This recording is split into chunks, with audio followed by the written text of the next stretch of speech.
میں حضور کی بارگاہ کی حاضری دے کے آ رہا تھا تو بالکل باہر نہ مسجد نبوی شریف کے جنگلے سے باہر نکل کے وہ بوڑھی اماں سادے سے کپڑے، پنجاب کی تھی، کسی گاؤں کی تھی اور عمر بھی بہت زیادہ تھی.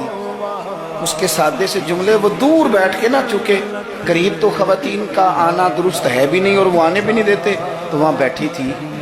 چلیں، میں نے بھی بہت سارے نعتیں سنی ہیں، الحمدللہ سنتے رہیں گے جب تک زندہ ہیں. پر اس بوڑھی اماں کے نہ دو جملے، دو فکرے، پھٹ گیا میرا کلیجہ اور کئی دن میں روتا رہا. وہ اپنے لب و لہجے میں نا، اپنے انداز میں، سادے کپڑے اس کے اور سادہ پرانا دوپٹہ، اور زمین پہ اسی طرح بیٹھی تھی جس طرح غریب لوگ بیٹھ جاتے ہیں روٹی کھانے کے لیے، مزدور بیٹھ جاتے ہیں. پتہ کیا کہہ رہی تھی؟ نعت کیا پڑھ رہی تھی؟ کیا اس کا انداز تھا نعت پڑھنے کا؟ وہ کبھی دیہاتوں میں سادی عورتیں جس طرح بات کرتی تھی، ہماری بوڑھی مائیں اس طرح وہ بات کر رہی تھی اور اشارے کر کے نا مدینے کے در و دیوار کی طرف اپنا مزہ پورا کر رہی تھی. کہہ رہی تھی ویکھو نہیں ویکھو. اس کا لہجہ ہے، ادھار لے کے بات کر رہا ہوں، اس کا لہجہ ہے، اس کی بات ہے.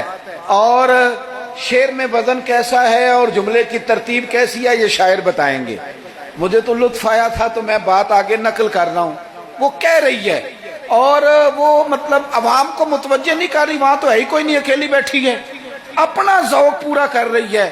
اور لگتا ہے کہ وہ نا، مجھے یوں لگتا ہے کہ جیسے نا وہ حور و غلمان کو متوجہ کر کے کہہ رہی ہے اور اس کی آنکھوں میں آنسو ہیں.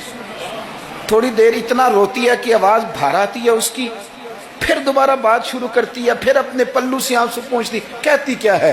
کہتی ہے ویکھو نی ویکھو کڈے کرم کمائے سوں، میرے جے گندے مندے بھی در تے بلائے سوں.